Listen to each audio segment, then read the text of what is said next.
दोस्तों, आप सभी का स्वागत है हमारे चैनल शेट्टीज वैरायटी किचन में, जहां हम आपको अलग अलग प्रांतों के विभिन्न रेसिपीज हमारे स्टाइल में बताएंगे।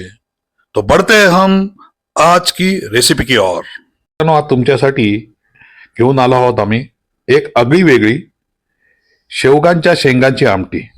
तर वळूया आपण शेवगांच्या शेंगांची आमटी बनवण्याच्या साहित्याकडे। शेवगाच्या शेंगांची आमटी बनवण्याचं साहित्य मी 4 ते 5 शेंगा कापून पाण्यात भिजवून ठेवलेल्या आहेत। त्याप्रमाणे एक मोठा कांदा एकदम बारीक आणि थोडासा जाडसर कापून ठेवला आहे। त्याचप्रमाणे टोमॅटो कापलेले आहेत, शेंगदाण्याचा कूट घेतलाय, त्याचप्रमाणे शेंगदाणे घेतले आहेत, माझा मसाल्याचा डब्बा आहे, तेलाची बॉटल आहे, कोथिंबीर आहे, त्याचप्रमाणे हिंग घेतलेला आहे, तीळ घेतलेले आहेत, थोडं बेसन जरासं गरम करून घेतलेलं आहे, खोबरं आहे, सुकं खोबरं, त्याचप्रमाणे आलं आहे, मिरची आहे, लसूण आहे, कांदा खोबरा मसाला, मीठ आणि राई घेतलेलं आहे। हे सर्व साहित्य आजची जी आमटी बनवणार आहोत शेवगांच्या शेंगांची। तर वळूया आता शेवगांच्या शेंगाची आमटी बनवण्याकडे। सर्वप्रथम आपल्या ज्या शेवगा शेंगा आपण कट करून घेतलेल्या आहेत त्या शेंगांना गरम पाण्यामध्ये एक 70 ते 80% आपल्याला उकळून घ्यायचंय। तर ह्या शेवगांच्या शेंगा आपण गरम पाण्यात उकळतोय आणि त्यामध्ये आपण थोडीशी हळद आणि थोडंसं मीठ घालत आहे। थोडंसं हळद आणि मीठ घालून आपल्याला त्यात चांगल्याशा 70-80% जास्त नको हे करू, पण 70 ते 80% त्यांना शिजवून घ्यायचे आहेत। ह्या शेवगांच्या शेंगा आगळी वेगळी एक भाजी तुमच्यासाठी करून या शेंगांची भाजी आपण बनवत असाल वेगवेगळ्या पद्धतीने बनते। आज तुम्हाला आम्ही आमच्या पद्धतीची शेवगाच्या शेंगांची भाजी दाखवत आहोत। तर मी नंतर जे साहित्यामध्ये दाखवल्याप्रमाणे सुकं खोबरं घेतलेलं आहे।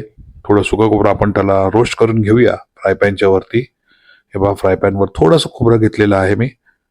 तुम्ही जास्त प्रमाणात घेऊ शकता, कारण मी जास्त पातळ बनवत नाहीये त्यामुळे थोडंसं खोबरं घेतलंय। हे पहा, ते सुकं खोबरं झाल्यानंतर त्यांना साईडला बाजूला करून ठेवून दिलं आहे मी सुक्या खोबऱ्याला। त्यानंतर मी एक मोठ्या कांद्यातला एक कांद्याचा तुकडा अर्धा रोस्ट करतो आहे।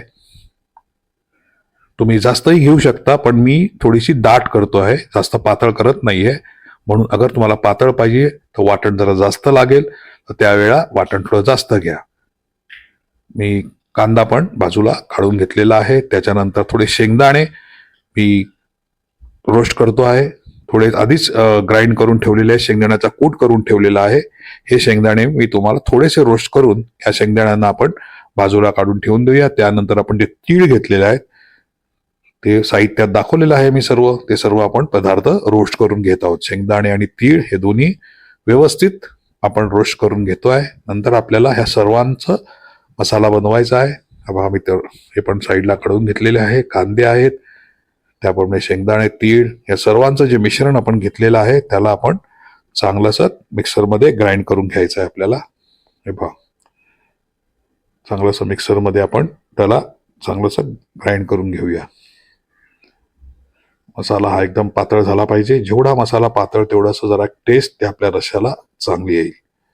हे पहा, मसाला आपण थोडासा दरदरीत केला आहे आणि त्याच्यानंतर आपण जे बाकीचे आहे जसं लसूण आहे, आलं आहे, थोडीशी कोथिंबीर, जे बाकीच्या वस्तू होत्या त्या आपण मिरची आहे, लसूण, मिरची, कोथिंबीर आणि आलं हे सर्व वस्तू त्यात घालून मग त्या सुद्धा ह्याच्याबरोबर आपण बारीकसं करून घेत आहोत। कढीपत्ता फक्त नाही घालत आहोत, कढीपत्ता आपण नंतर यूज करूया।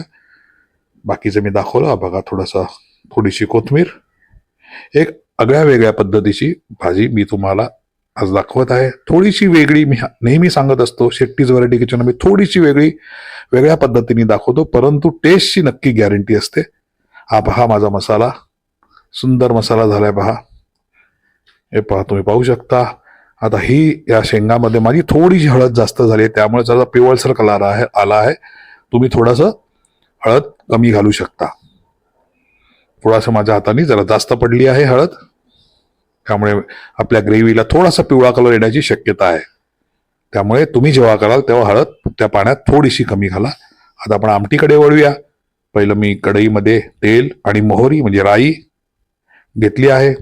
ती चांगली तडतडली पाहिजे, लक्षात ठेवा। राई चांगली तडतडली नाही तर तोंडाला लागते, त्याची टेस्ट खराब होते। म्हणून राई व्यवस्थित तडतडली पाहिजे। नंतर आपण घालूया कढीपत्ता।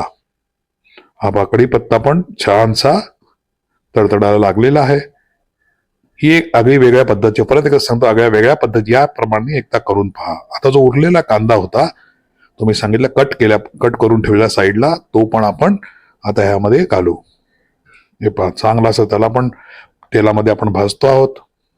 हे पहा, थोडस हिंग घेतलं आहे मी.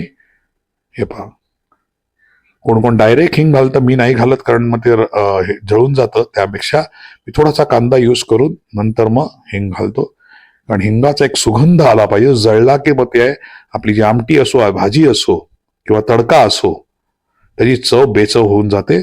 म्हणून मग मी थोडासा त्या आपल्याला या जी आमट्या आहे त्याला किंवा काही फोडणी असो, त्या हिंगचे एक सुगंध वेगळा येतो, तो यायला हवा. आता मी टोमॅटो कट केलेले ते घालतोय. एक टोमॅटो घेतला आहे मी, तो घालतोय. शेवगाच्या शेंगांची भाजी सगळे करत असतात, प्रत्येकाची पद्धत थोडीशी वेगळी असते. त्याप्रमाणे माझी पद्धत थोडीशी वेगळी आहे.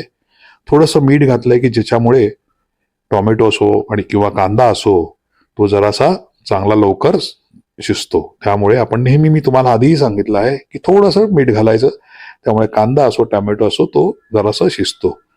हे पहा, थोडासा शिजलेला आहे, तुम्ही पाहू शकता. आणि हे सर्व तुम्ही पाहता शेट्टीज व्हरायटी किचन. मी परत एकदा सांगेन की जे आमचे चॅनल पहिल्यांदा बघतात त्यांनी चॅनल सबस्क्राईब करायला विसरू नका. आता मी त्यामध्ये लसूण आणि आलं लसूणची पेस्ट आहे ती घातली आहे. हे पहा, आणि ती त्यातला कच्चापणा आपल्याला काढायचा आहे. हे पहा, चांगला त्याला ढवळून घ्यायचं त्याच्यामध्ये. त्यामुळे जो आलं लसूणचा कच्चापणा आहे तो लगेच निघून जातो. हे पहा, तुम्ही पाहू शकता. आणि हे सर्व पाहतात, परत एकदा सांगतो, शेट्टीज व्हरायटी किचन मध्ये, जिथे तुम्ही नवीन नवीन पद्धतीच्या वस्तू आमच्या स्टाईलनी, नवीन नवीन पदार्थ आमच्या स्टाईलनी, शेट्टीज व्हरायटी स्टाईलनी तुम्ही पाहू शकता. हे पाहण्यासाठी व्हिडिओ शेवटपर्यंत पहा आणि आमचं चॅनल सबस्क्राईब करायला विसरू नका. आणि भारताच्या कुठल्या प्रदेशातून, कुठल्या राज्यातून पाहता हे कमेंट बॉक्समध्ये जरूर लिहा. हा पहा, सुंदरसा आपला कांदा टोमॅटो याचा मसाला चांगला झालेला आहे. आता आपण वाटण बनवलेलं ते वाटण आपण यामध्ये घालतो आहे. हे पहा, तुम्ही पाहू शकता. हे जे वाटण आहे, मी परत एकदा सांगतो, मी थोडीशी बनवतोय त्यामुळे थोडंसं वाटण घेतलंय. जर तुम्हाला जास्त बनवायची असेल, रसा जास्त हवा असेल, तर तुम्ही वाटण जरा जास्तही घेऊ शकता. हे पहा, सुंदरसं हे पहा, तुम्ही पाहू शकता. हे वाटण सुंदरसं झालेलं आहे. पहा, चांगलंसं भाजलं. त्याच्यामध्ये मी आता मसाले घालीन. आधी तो वाटण आणि आपला जो कांदा मसाला तो शेवटशी शिजू द्या, म्हणून मी सोडला आहे. बघा, साईडनी तेल पण सुटायला सुरुवात झालेली आहे. पहा, वाटणाने साईडनी तेल सुटल्यानंतर परत मी हळद घातली आहे. म्हणून मी सांगितलं, जेव्हा तुम्ही शेंगा शिजवाल तर हळद थोडीशी कमी घाला. आता आपले घरगुती मसाले म्हणजे जिरा पावडर, धनिया पावडर, आपला घरगुती मिरची मसाला, गरम मसाला, त्यात मी नेहमी किचन किंग मसाला वापरतो, तो सुद्धा तुम्ही यामध्ये वापरू शकता. हे पहा, मी सर्व मसाले यामध्ये यूज केलेले आहे. हे पहा, हा आपला ठेवणीचा कश्मीरी मसाला, जे आपल्या मसाला डब्यामध्ये जे आहेत ते मसाले आपण सर्व यामध्ये यूज करत आहोत. सुंदरसं या पद्धतीने एकदा करून पहा, नक्की तुम्हाला आवडेल. आणि हा मी एक मालवणी मसाला आहे, तोही यामध्ये घालतो आहे. हा पहा,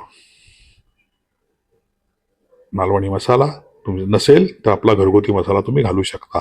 आता थोडंसं पाणी घालायचंय, कारण आपला जो मसाला आहे तो जळू नये म्हणून थोडंसं पाणी घालायचंय. आणि हा मसाला चांगला आपल्याला शिजवायचा आहे. लक्षात ठेवा, जितका मसाला शिजेल तितकं तुमच्या ग्रेव्हीला, किंवा मी नेहमी सांगत असतो, जितका मसाला शिजेल तेवढा तुमच्या ग्रेव्हीला टेस्ट जास्त येईल. आता पहा, तेल सोडायला सुरुवात झालेली आहे, मसालाही चांगला शिजला आहे.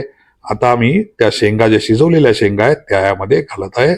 आणि वाटण झालेलं त्यानंतर ज्या मिक्सरमध्ये जे पाणी आहे ते पण थोडंसं घालतोय. पहा, हे पहा, तुम्ही पाहू शकता.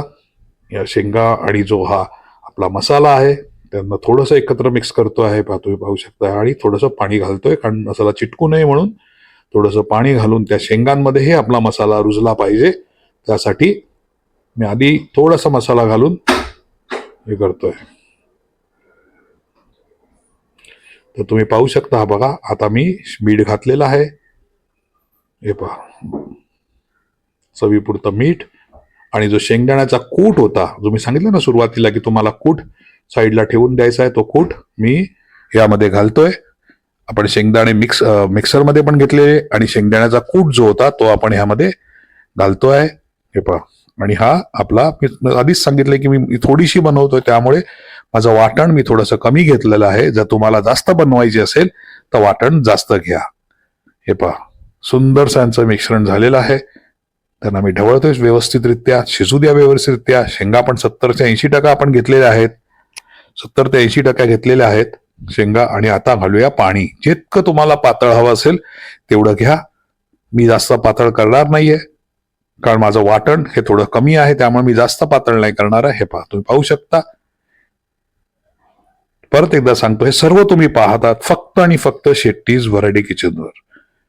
आमचं चॅनल आणि अशाच रीतीने नवीन नवीन डिश बघण्यासाठी तुम्ही सबस्क्राईब करायला जरूर विसरू नका.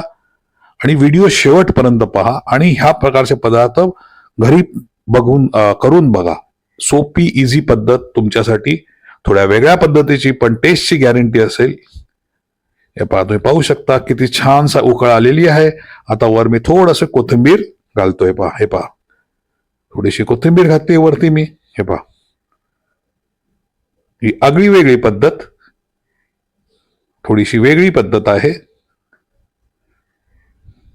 हे पहा. आणि ह्यामध्ये मी थोडंसं, ते मी तुम्हाला आधी सांगितलं की ते जेव्हा शेंगदाण्याचं कूट घातलं त्याबरोबर थोडंसं बेसन घातलं आहे. जे आपण घेतलेलं चण्याचं पीठ ते थोडंसं घातलं आहे त्या जेव्हा शेंगदाण्याच्या कुटाबरोबर. तर वळूया आपण आता शेवटकडे. तर अशा तऱ्हेने आपली तयार झालेली आहे शेंगांची भाजी. तर भेटूया पुढच्या आठवड्यात नवीन डिश घेऊन. थँक्यू.